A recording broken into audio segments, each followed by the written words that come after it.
Dalam seri yang ke-73 ini didukung oleh para pemain Edi Dosa sebagai Lau Sisan, Eli Ermawati sebagai Maisin, Ferry Fadli sebagai Arya Kamandanu, M. Pratomo sebagai Kebo Kluyur, Narto sebagai Adisara, dan pembawa cerita Nusri. Selamat mendengarkan.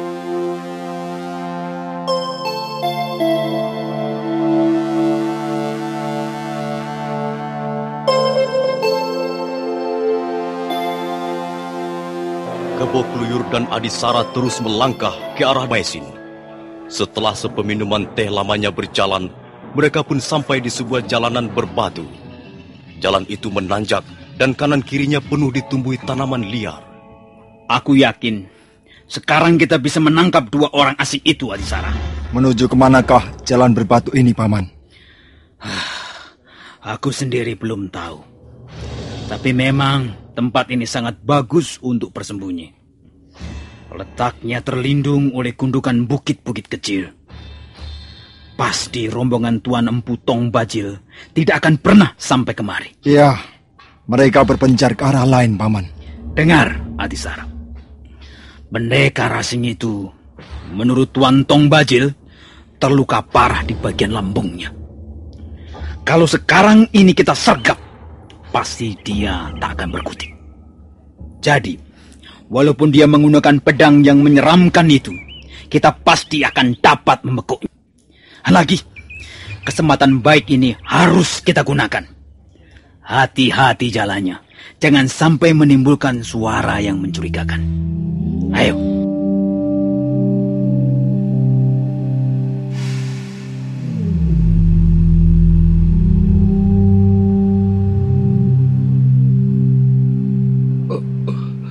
Sementara itu pendekar Lau sudah mulai sadar dari pingsannya. Dia mengeliat dan berusaha untuk duduk. Di mana Maisin? Maisin! Maisin! Aduh, lambungku seperti terbakar. Dan panasnya menjalar ke atas, memenuhi rongga dadaku. Apakah aku masih bisa disembuhkan? Rasa-rasanya lukaku terlalu parah. Pukulan orang cebol itu sungguh dahsyat. Aku mendengar ada suara langkah menuju kemari. Maisin! Kaukah itu, Maisin? Suara itu berhenti. Jangan-jangan bukan suara langkah istriku. Pendekar Lau baru saja menghentikan pikirannya tentang langkah-langkah mencurigakan itu, ketika mendadak Kebo Kluyur dan Adisara melompat ke depan gua.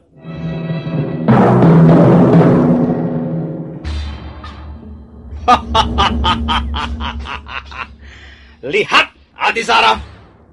Benar bukan dugaanku? Pasti mereka bersembunyi di sini.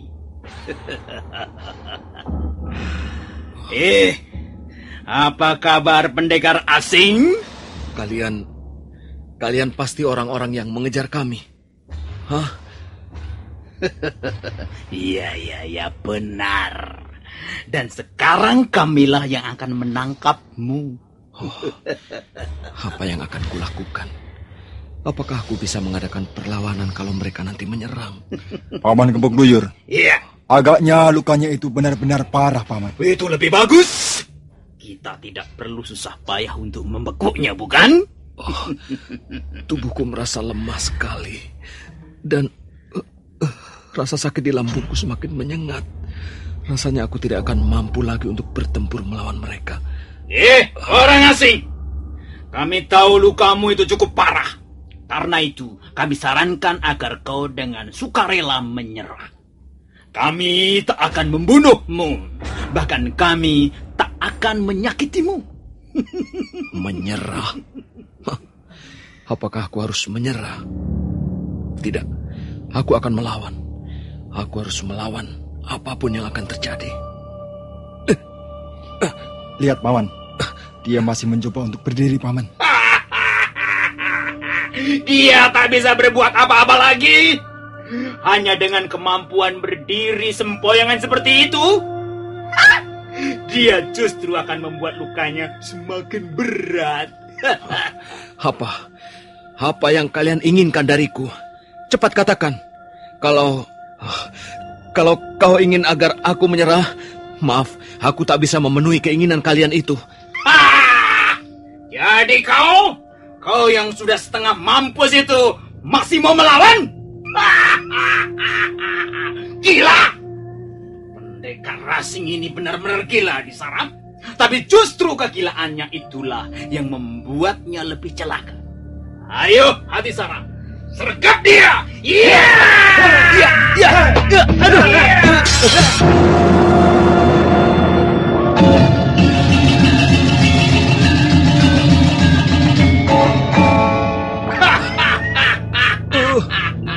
Rupanya kau memilih mati di tangan kami, ya? Daripada menyerah dan kuserahkan pada pimpinan kami.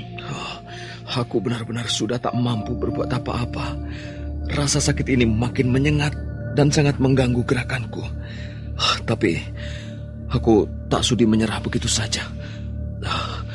Baiklah, aku harus nekat. Aku akan menggunakan pedang naga puspa ini. Walaupun aku tahu akibatnya bisa menjadi lebih parah. Aku tak punya pilihan lain lagi. Aku akan bertarung sampai mati. Iya.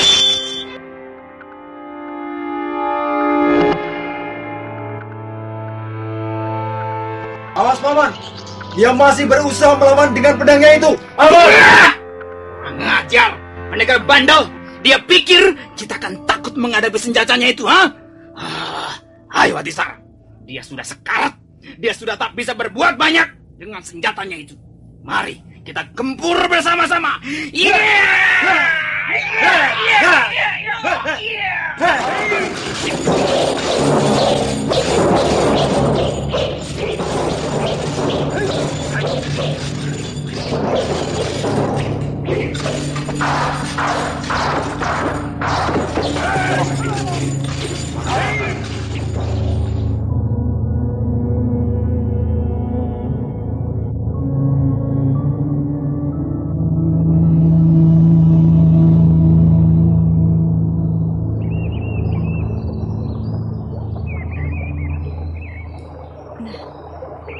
Benar dugaanku, bukan?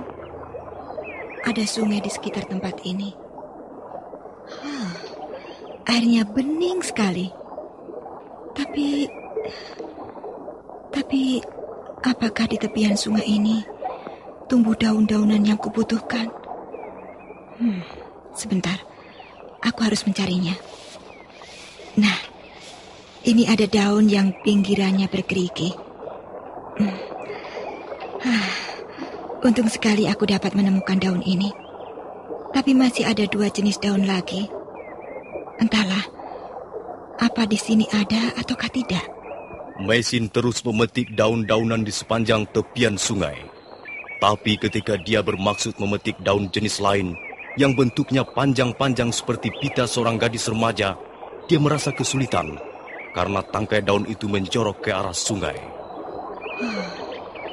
Bagaimana caranya mengambil daun-daunan itu? Justru daun seperti pita itulah yang jumlahnya cukup banyak. Daun itu harus ditumbuk. Airnya diperas untuk campuran air rebusan 2 jenis daun yang ini. Bagaimana caranya ya? Pada saat itulah Maisin terkejut karena mendadak dia melihat seorang laki-laki berpakaian lusuh. Laki-laki itu masih cukup muda. Tubuhnya agak kurus, tapi nampak perkasa. Dia berdiri bersandar di sebuah batang pohon dan pandangannya menatap ke arah pusaran air yang deras di permukaan sungai di bawahnya. Bergegas Maisin menghampiri laki-laki tak dikenal itu.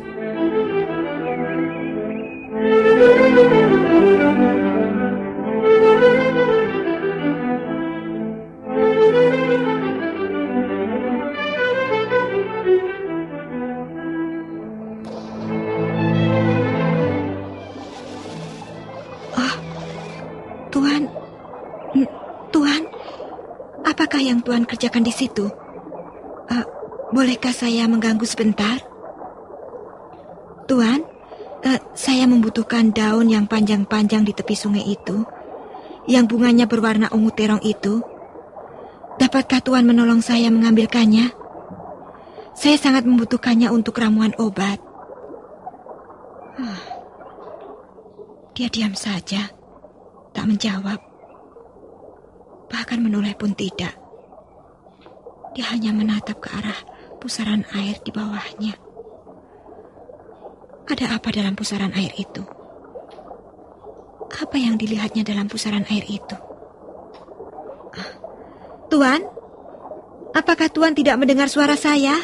Lihatlah pusaran air itu. Iya, saya sudah melihatnya sejak tadi. Ada apa dengan pusaran air itu? Saya tak dapat melihat apa-apa kecuali air yang berputar-putar, kemudian berpencar dan hilang di sebelah sana. Jadi kau melihat pusaran air itu? Tuan, saya membutuhkan bantuan Tuan. Sudikah Tuan menolong saya? Kau melihat pusaran air itu, tapi kau tak akan melihat apa yang kulihat di dalamnya. Saya tidak mengerti apa yang Tuan maksudkan. Pusaran air itu terbentuk oleh air yang mengalir dari sebelah hilir. Air itu lalu berputar-putar. Mungkin karena di dasarnya ada relung-relung sungai yang dalam. Air itu terus berputar, kemudian berpencaran dan lenyap di sebelah sana. Tapi pusaran itu datang lagi, berpencar lagi, hilang lagi, datang lagi, datang lagi. Begitulah sejak sungai ini terbentuk. Maka pusaran air itu pun sudah ada. Sungai ini adalah garis kehidupan manusia. Dan pusaran air adalah gelombang jiwa manusia yang tengah bergolak. Apakah kita bisa menghindari pusaran air ini? Bagaimana menurut pendapatmu? Tuan, saya tidak mengerti apa yang Tuan maksudkan. Saya tidak memahami perkataan Tuan. Pikiran saya sedang kacau. Siapa kau ini? Dan apa maksudmu datang kemari? Nama saya Maisin. Saya datang ke tempat ini untuk mencari daun-daunan. Untuk apa daun-daunan? Untuk ramuan obat luka dalam. Suami saya terluka parah. Dia sekarang terbaring dalam sebuah gua kecil, tak jauh dari sini. Jadi kau sedang merawat luka suamimu itu? Iya. Saya sudah menemukan 2 jenis daun yang saya butuhkan. Tinggal 1 jenis lagi. Tapi saya tak bisa mengambilnya. Daun itu letaknya menjorok ke tengah sungai dan sulit untuk mengambilnya. Daun apa itu? Saya tak tahu namanya. Itu daun yang panjang-panjang dan bunganya berwarna ungu terong. Dapatkah kau mengambilkannya untuk saya? Apakah kau ingin menunjukkan bahwa kau seorang istri yang baik? Seorang wanita yang setia? Saya tidak tahu apa maksudmu dengan pertanyaan-pertanyaanmu itu. Mestinya kau menunggu suamimu yang terluka. Mengapa kau tinggal dia sendirian? Saya tak bisa tinggal diam. Saya harus berusaha mengobati lukanya. Tapi bagaimana kalau suamimu itu sakitnya bertambah parah dan tidak tertolong lagi, sementara kau berada di tempat ini? Tidak. Itu tidak akan terjadi. Suami saya pasti akan sembuh. Sudahlah. Kau bersedia menolong aku atau tidak? Kau jawab dulu pertanyaanku tadi. Kalau jawabanmu memuaskan, aku akan menolongmu. Pertanyaan yang mana? Apakah kita bisa menghindari pusaran air dalam sungai kehidupan ini? Aku tidak tahu. Kau ngaco. Kau hanya mempermainkan aku. Baiklah. Aku akan memetik daun-daunan itu dengan tanganku sendiri. Tunggu. Lihat pusaran air di bawah itu. Kalau kau terjatuh ke dalamnya, kau tak akan bisa muncul lagi ke permukaan. Pusaran itu sangat keras. Aku akan berbuat apa saja demi kesembuhan suamiku. Apa yang akan kau lakukan? Aku mau memanjat pohon itu. Aku harus mendapatkan daun-daunan itu sekarang juga. Sudahlah, jangan mengganggu aku. Jangan. Itu berbahaya. Aku tidak takut bahaya. Begitu. Coba, aku mau lihat. Kau sok. Kau sombong. Kau congkak.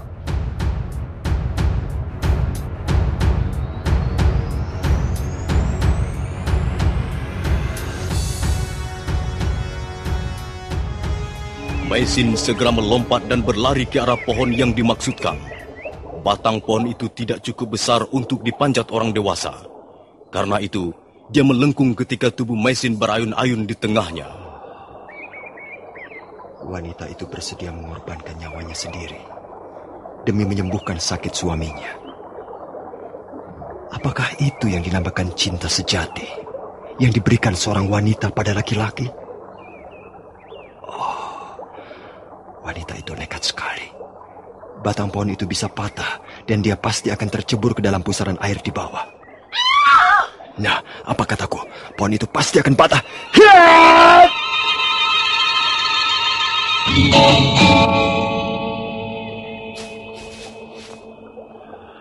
Kau memang wanita bandel. Kau terlalu berani, tapi kau kurang berhitungan.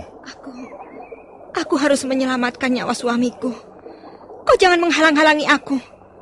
Aku berterima kasih sekali karena kau telah menyelamatkan aku. Tapi kumohon sekali lagi, kau jangan melarang aku. Kamu apa lagi? Aku belum mendapatkan daun-daun itu. Aku akan memanjat lagi. Kau tidak usah memanjat lagi. Lihatlah.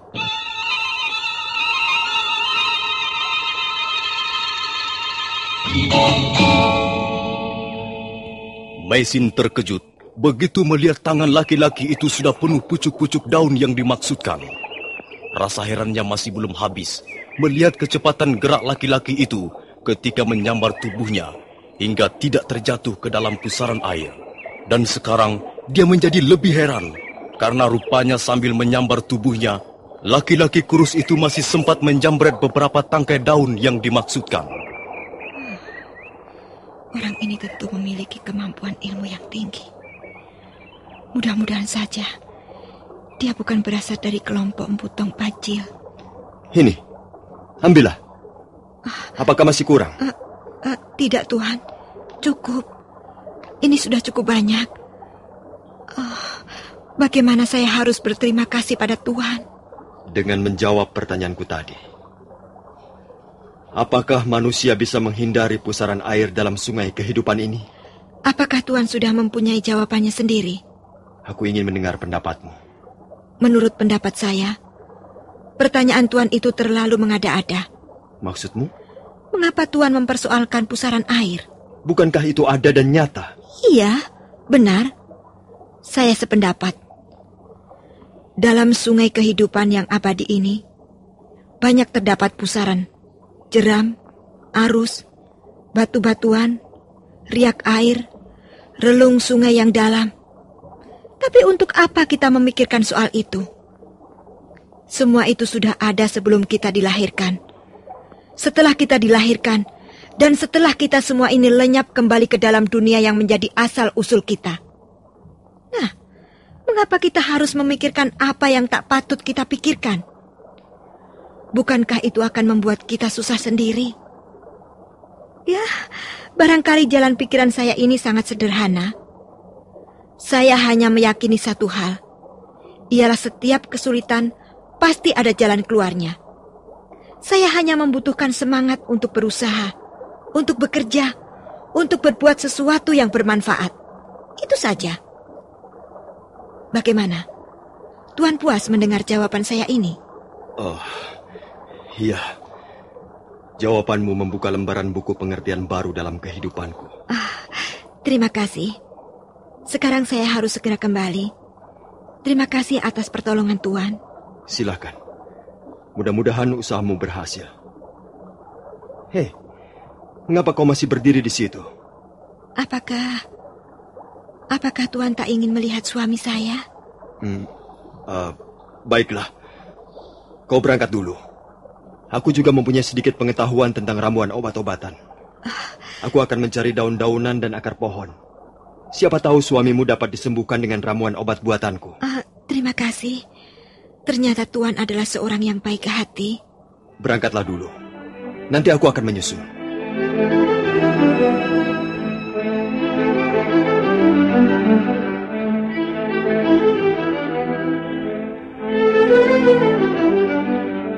Maisin bergegas melangkah kembali ke gua, di mana pendekar Lau ditinggal sendirian. Sementara itu di tanah yang sedikit lapang di depan gua, pendekar Lau tengah bertarung mati-matian melawan Gebuk Luyur dan Adisar.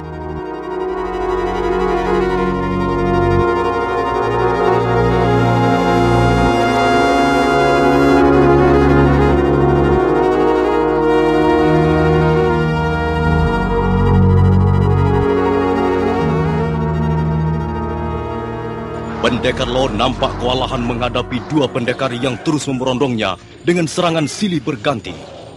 Hal itu bukan saja akibat luka dalamnya yang cukup parah, tapi juga akibat pengaruh pedang naga puspa sendiri.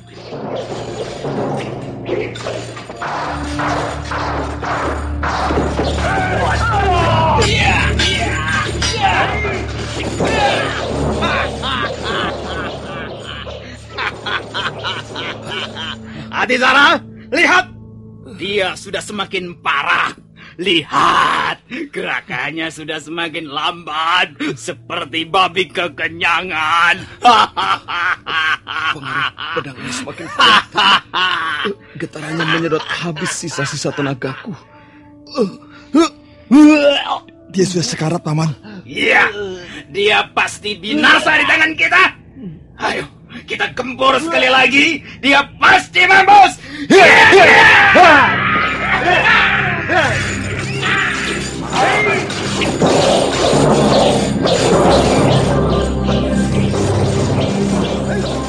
Kebo Kluyur dan Adisara segera melompat ke samping.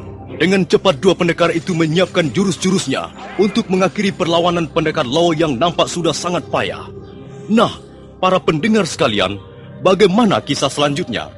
Bagaimana nasib pendekar Law akhirnya? Silakan menunggu seri berikutnya. Sampai jumpa.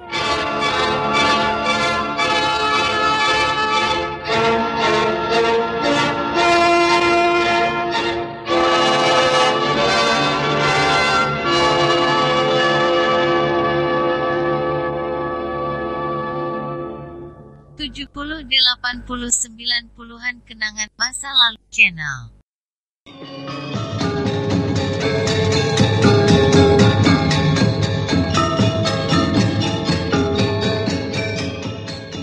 Dalam seri yang ke-74 ini didukung oleh para pemain Edi Dosa sebagai Law Sisan, Eli Ermawati sebagai Maisin, Mario Kulon sebagai Ralumbu, Lukman Tambose sebagai Empu Tong Bajil, Margaret sebagai Dewi Sambi, Empratomo sebagai Kebo Kluyur, Narto sebagai Adisara, Ferry Fadli sebagai Arya Kamandanu, dan pembawa cerita Nusri.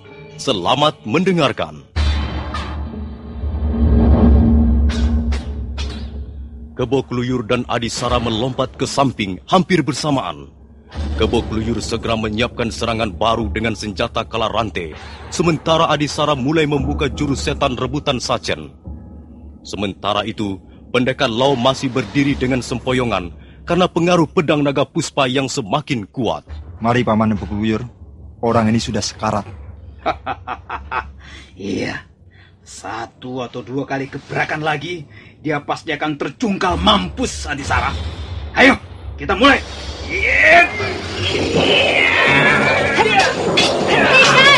Hentikan! Maisin, Kau tidak apa-apa, loh. Dugaan Paman Kebo Kluyur ternyata tepat sekali. Wanita itu pasti sedang mencari obat untuk luka suaminya, Paman. Pekerjaan sia-sia. Untuk apa daun-daun itu? Suamimu pasti akan mampus sebentar lagi. Kalian pendekar curang.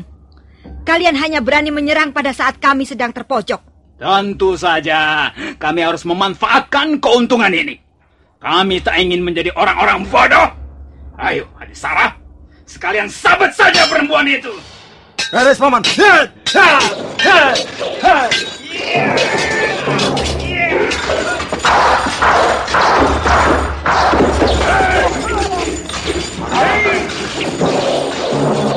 Kembali Kebo Kluyur berusaha menekan dan merobohkan pendekar Law dengan senjata kala rantainya. Sementara itu Adisara dengan jurus-jurus setan rebutan sajen nampak berada di atas angin. Maisin hanya mampu bertahan melawan pendekar dari sila bunga ini. Belum sampai pertarungan berlangsung 10 jurus, tiba-tiba sebuah bayangan melayang dan hinggap ke tengah-tengah mereka.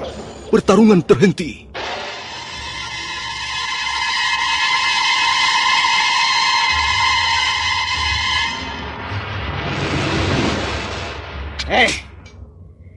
Siapa lagi ini? Kunyuk jelek. Mengapa kau berdiri di situ? Kau tidak melihat bahwa kami sedang bertarung? Aku melihat pertarungan ini sangat menarik. Dan tiba-tiba saja aku ingin ikut serta di dalamnya. Wah! Kami bertarung di sini atas nama pemerintah Kediri. Bagus. Aku pun mempunyai alasan yang kuat mengapa tiba-tiba turun ke gelanggang pertarungan yang tidak adil ini. Katakan pertarungan ini tidak adil, iya? Iya. Kalian berdua telah menyerang seorang pendekar yang terluka. Apakah itu adil? Mereka itu pelarian. Mereka harus ditangkap dan diserahkan pada yang berwajib. Ini bukan soal keadilan. Kami adalah pengemban tugas dan mereka adalah manusia buron yang harus segera dibekuk. Kalian seharusnya punya malu barang sedikit. Menyerang pendekar yang terluka adalah perbuatan yang sangat tercela. Sudah! Jangan banyak mulut kamu. Kalau kau masih juga berdiri di situ, kau pun akan kami bekuk. Kalau begitu, aku akan bertarung membela pendekar yang terluka ini atas nama keadilan. Ayo, Adisara! Iya!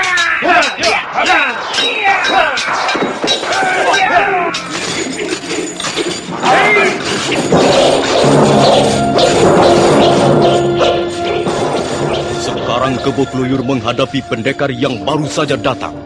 Pendekar berwajah sangar itu bertarung dengan menggunakan 2 bilah pedang. Pedang itu pendek dan lebar, seperti pemotong tulang babi. Kebo Kluyur berusaha membendung arus serangan lawannya dengan kala rantainya. Sementara itu, Adisara menghadapi Maisin dengan pendekar Law. Pertarungan terus berlangsung dengan sengitnya. Pendekar Law dengan sisa-sisa kekuatannya mengayunkan pedang naga puspa. Dan Maisin terus memancing Adisara agar pendekar desa Silabunga itu menjadi lengah. Siasat Maisin ternyata berhasil dengan baik. Adisara lengah. Pada saat itulah pendekar Law menebaskan pedang naga puspa ke arah lehernya.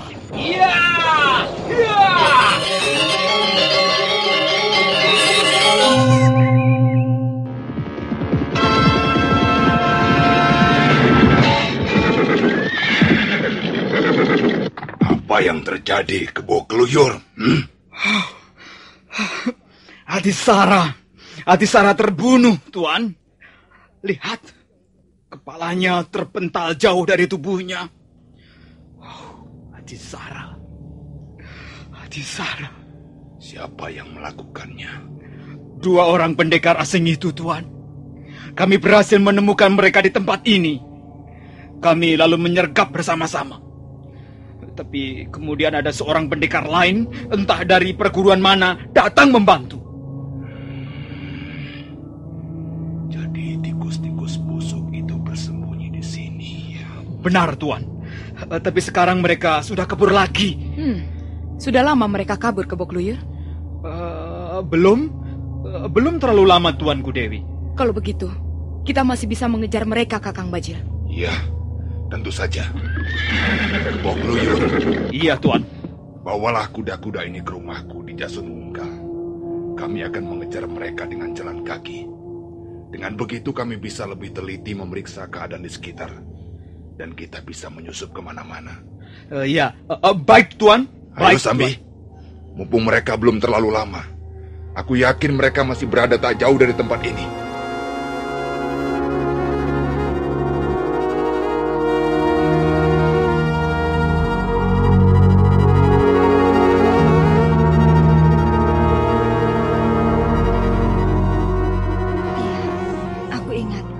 Kalau tidak salah, Tuan bernama Ralumbu, bukan?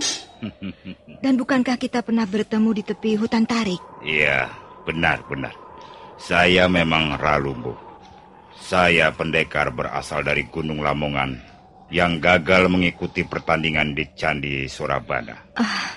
Untung Tuan segera datang membantu kami. Ya, saya kebetulan saja lewat daerah itu. Semenjak meninggalkan hutan tarik dulu, saya tidak bermaksud kembali ke Gunung Lamongan. Saya hanya berjalan sesuka hati. Terakhir kali saya singgah di Jasun Wungkal. Kasihan suamimu itu. Rupanya lukanya cukup parah. Dia terluka dalam oleh pukulan Empu Tong Bajil. Tak salah lagi. Pasti Aji Segara Geni. Ilmu orang cebol itu memang sudah terkenal sejak dulu. Dia memang pendekar hebat, pilih tanding. Tapi saya wataknya buruk dan seringkali tidak satria. Tuan Ralumbu, mengapa Tuan tidak segera kembali ke perguruan Tuan? Saya selalu ingat kata-katamu dulu. Saya menjadi gelisah. Saya pikir langkah saya selama ini telah keliru. Bertahun-tahun saya menimbun ilmu. Dan saya bangga setiap menemukan jurus-jurus baru yang lebih hebat. Tapi setelah pertemuan denganmu dulu, setelah jurus saya tak berdaya melawan ilmu pedangmu, saya menjadi kesal. Tapi juga lalu sadar, apa sebenarnya artinya semua ini. Saya menyesal telah membuang waktu saya yang berharga hanya untuk menumpuk sanjungan dan pujian. Sekarang saya baru sadar bahwa semua itu hanyalah kata-kata kosong. Sanjungan dan pujian hanya berumur pendek. Karena itu, saya ingin mengisi hidup saya dengan hal-hal yang lebih bermanfaat. Iya, Tuan benar sekali. Saya pun berpendapat begitu. Hidup ini akan segera menjadi tawar jika kita tidak mampu menemukan langkah yang tepat dan meyakinkan. Kita dibekali banyak kunci, tapi kunci mana yang paling cocok untuk membuka pintu hati kita sendiri, sehingga kita mampu melihat dunia orang lain. Itulah yang kita cari. Ya. Sekarang saya baru menyadari sepenuhnya. Saya sudah menghabiskan separuh lebih dari umur saya untuk memikirkan diri sendiri. Iya. Sekarang saya ingin mengisi sisa hidup saya dengan berbuat kebajikan kepada sesama. Kau muntah lagi loh. Sudah lebih dari 10 kali dia mengeluarkan darah segar dari mulutnya, Tuan. Lebih baik biarkan dia berbaring. Saya tidak tahu apakah tempat ini cukup aman atau tidak. Kau berbaring saja loh, supaya perutmu tidak terasa mual. Nah, begitu. Letakkan kepalamu di atas pangkuanku.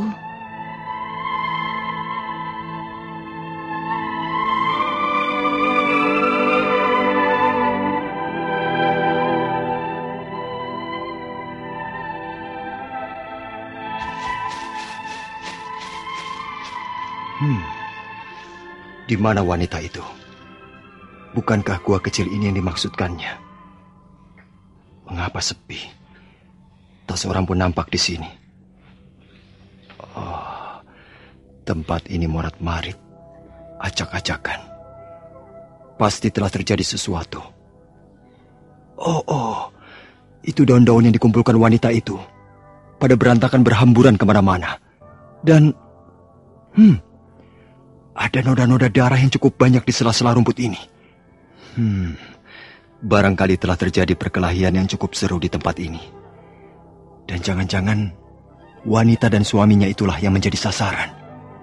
Baik, akan kuikuti jejak kaki ini. Tapi aku harus hati-hati. Karena rupanya di sekitar tempat ini telah berkeliaran para pembunuh.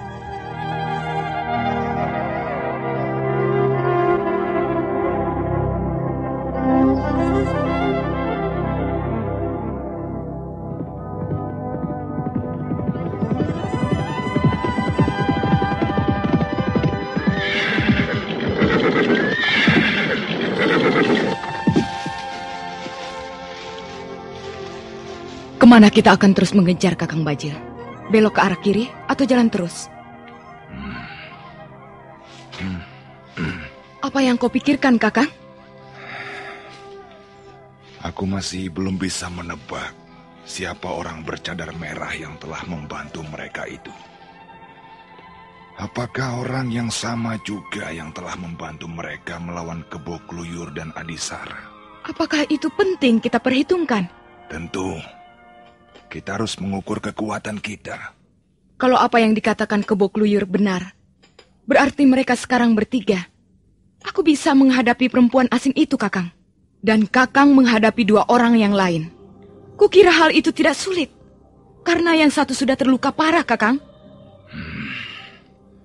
Baik.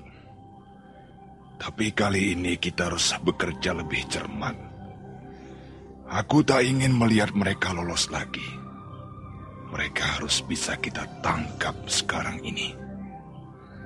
Dua orang asing itu tak menjadikan aku terlalu risau. Pedang itulah yang kupikirkan siang malam. Aku harus bisa merebutnya. Aku harus bisa memiliki pedang aneh yang dahsyat itu.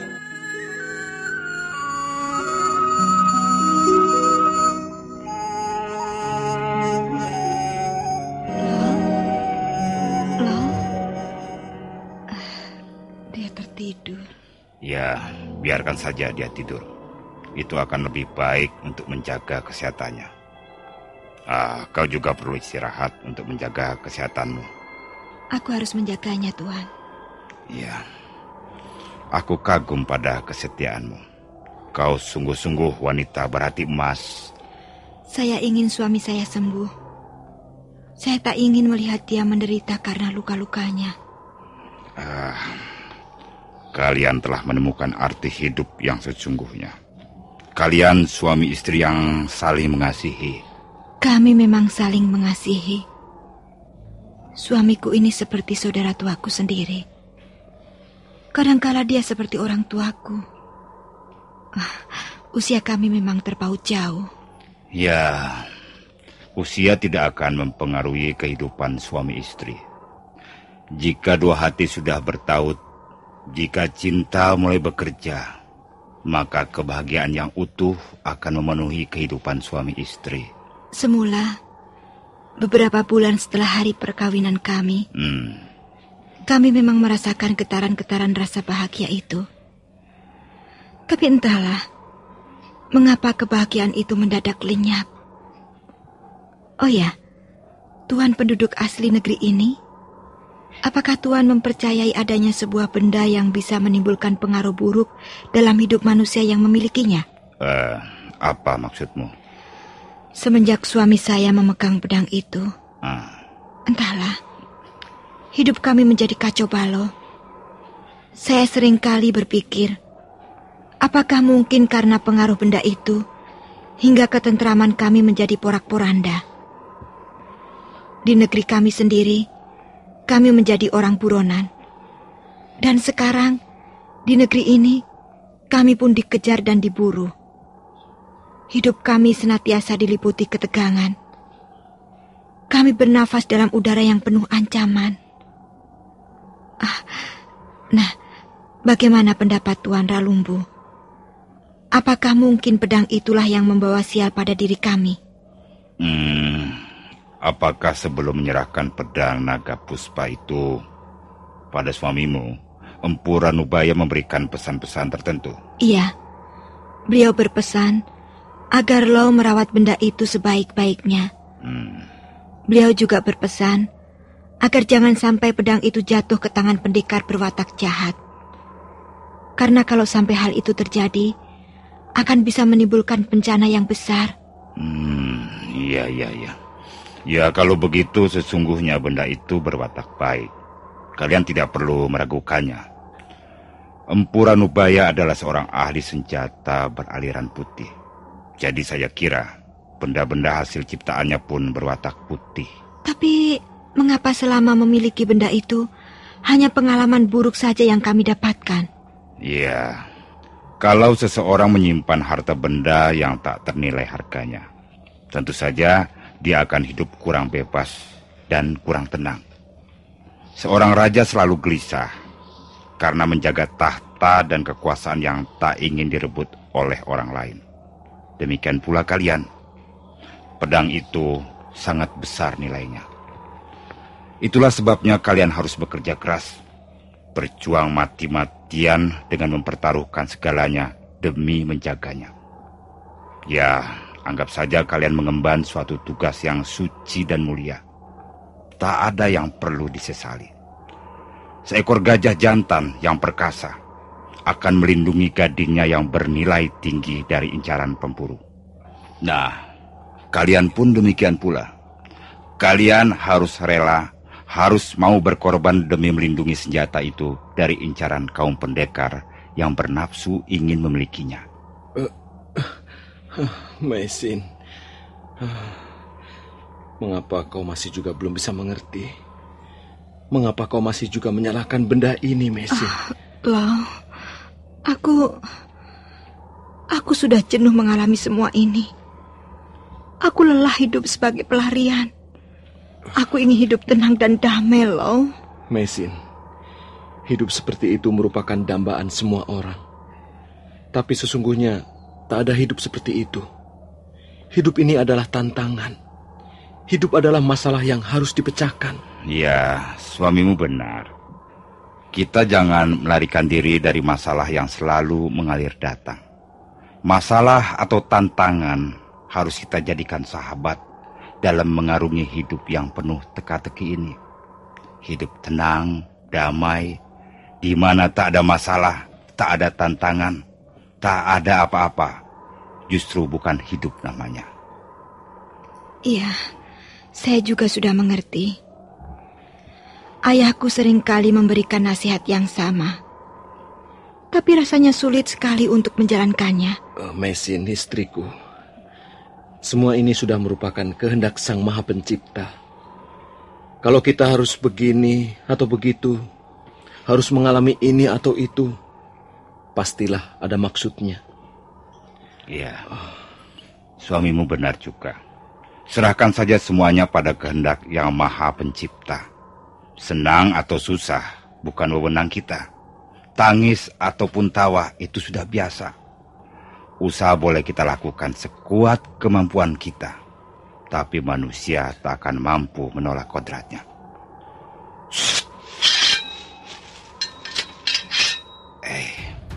Aku mendengar gemersik rumput terinjak kaki-kaki manusia.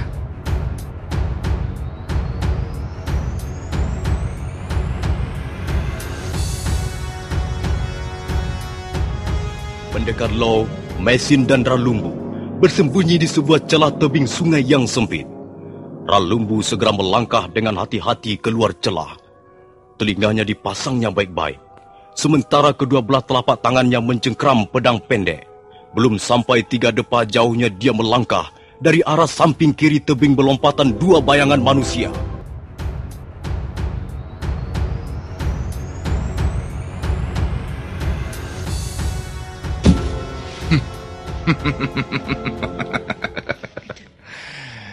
Kiranya kalian bersembunyi di sini. Kalian seperti kutu busuk yang berlari-larian karena telah mencuri darah manusia.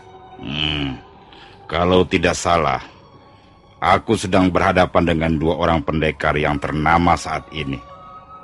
Apa kabar Empu Tong Bajil? Dan kau bertambah cantik saja, Dewi Sambi. Lihat, Kakang. Bukankah dia ini Ralumbu? Iya. 2 buah pedang pendek seperti itu. Milik siapa lagi kalau bukan milik pendekar dari Gunung Lamongan? Apa urusanmu di tempat ini, Ralumbu? Iya, aku hanya berjalan-jalan saja. Dan kebetulan aku bertemu dengan 2 orang sahabatku. Ralumbu, kami tidak mempunyai urusan denganmu. Urusan kami adalah dengan 2 orang pelarian itu. Kuharap kau mengerti apa yang kumaksudkan. Tong Bajil, kalau maksudmu supaya aku pergi dari sini dan membiarkan sahabatku menjadi korban keserakahanmu, aku tak sudi melakukannya. Kalau begitu, kau sudah membuat gara-gara. Ya, mungkin benar apa yang kau katakan itu.